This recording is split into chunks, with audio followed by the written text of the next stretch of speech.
Nesse segundo vídeo da série de Java Dúvidas Frequentes, a gente vê a respeito de comparação de strings.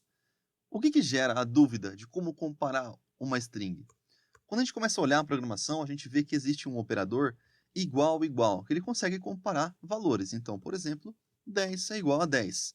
Se eu tivesse uma verificação aqui, se por um acaso 10 é igual a 10, eu tenho que sim, isso aqui é verdade, isso aqui retorna true. E o que acontece? A gente começa a ver a respeito de string. Então vamos declarar aqui uma string.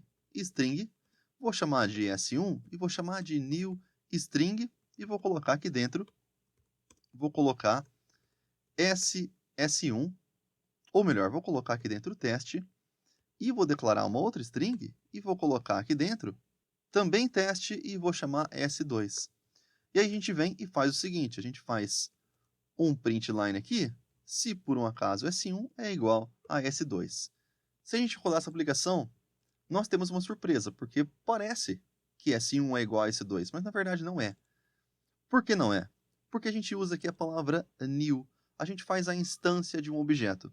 Lembrando, da aula passada a gente falou a respeito de instância de objeto. A gente cria um endereço de memória. Então o que a gente está fazendo nesse caso aqui não é comparar conteúdos, é comparar os objetos. Então se S1 é igual a S2, e não é, porque eles são dois objetos diferentes.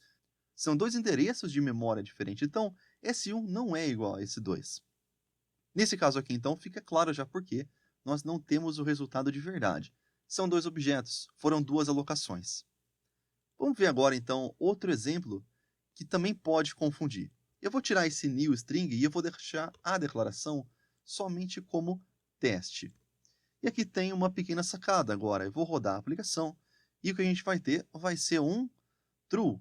Temos aqui o true. Temos verdade. Então, S1 é igual a S2, mas você acabou de falar que, que a gente tem dois objetos, então não entendi. O que acontece aqui é uma execução do Java, é um comportamento do Java um pouquinho diferente. Quando a gente faz uma string dessa maneira, a gente aloca essa string numa parte que se chama pool de strings. Vou colocar aqui, pool de strings. Seria como se fosse um endereço compartilhado que tem as strings da aplicação. Então, quando a gente vem e faz S1, a gente cria essa string teste. Aí o projeto roda e vem aqui string S2 teste, de novo, a mesma string que já existe no pool de strings. Então esta nova string não é criada, ela é reusada. Por isso quando a gente faz aqui S1 e S2, agora sim nós temos verdade. Agora, se eu voltasse aqui e fizesse um new string de teste, e se eu rodar esse projeto, eu não tenho mais true. Eu vou ter falso, porque agora eu aloquei um endereço de objeto só para essa string aqui, e não é o mesmo de onde está armazenado esse teste.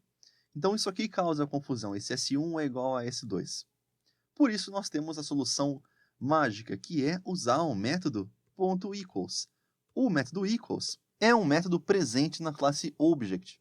A classe Object é uma classe que todos os objetos herdam de Object. Então, string, integer, qualquer objeto herda de Object. E o Object tem o método equals, então a gente pode usar sem medo este método aqui. E aí a sacada mais bacana é que o método equals na string, ele é implementado não para comparar os endereços de memória, mas para comparar conteúdo. Então olha só o que deu agora o resultado. S1 declarado dessa maneira e S2 declarado assim, eu fiz um ponto equals, deu verdade. Então eu tenho que os conteúdos são iguais.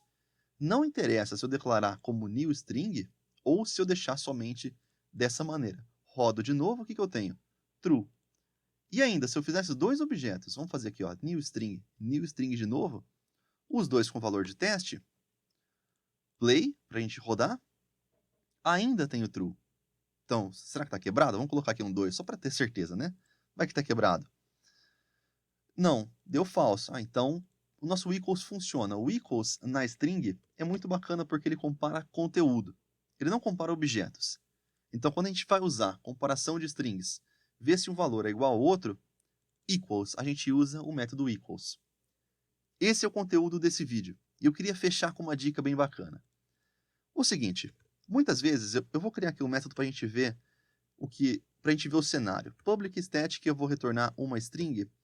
vou chamar de ABC esse método aqui, sem muito sem muito pensar, porque a gente só quer entender. Olha só, muitas vezes você pode ter que comparar se o retorno de um método é uma string vazia. Por algum motivo, tá? Suponha que você não sabe a implementação aqui. Então, imagina que isso aqui é uma caixa preta. Você não consegue ver o que tem aqui dentro. Aqui tem 10, 20, 30 linhas. Você não sabe. E você está esperando um retorno de uma string. Então, aqui, você está esperando o retorno e você tem que comparar se o retorno é uma string vazia. Então, se por um acaso, vou chamar abc, ponto equals, eu quero saber se equals, se esse retorno de abc retorna vazio. Se retornar vazio, eu executo uma lógica, caso contrário, eu executo outra. O que acontece? Pode ser que esse método te retorne um nulo. E aí, quando você roda o projeto, o que você tem? Você tem null pointer exception, aquele já nosso velho conhecido. Existe uma dica quando você vai comparar strings e a string pode ser nula. Se a string pode ser nula, o que você faz? Ao invés de fazer isso aqui, você faz uma string vazia, ponto equals abc. E aí, o que o método te retorna não interessa, tá bom? Pode ser uma string vazia, pode ser uma string abc e pode inclusive ser um nulo. Então, olha só, se eu rodar o projeto, eu não tenho mais o null pointer exception. E essa aqui é uma dica bem bacana. Quando você vai comparar uma string que tem a possibilidade de ser nula, você pode fazer dessa maneira aqui. Se não, o que a gente teria que fazer? Vamos voltar àquela comparação aqui. Se não, o que eu teria que fazer para evitar um problema? Ou um try-catch, ou eu teria que fazer, se por um acaso a ABC for diferente de nulo, aí sim eu executo tudo isso aqui. Mas olha só, já ganhamos um nível a mais, né? Já ganhamos um if a mais. Sendo que eu poderia simplesmente fazer a string vazia ponto equals abc. Facilita bastante. Então, vimos a respeito de comparação de strings usando o operador igual, usando o método equals e também vimos uma dica bem bacana aqui no final para fechar. Espero que tenham gostado. É isso aí, até o próximo vídeo.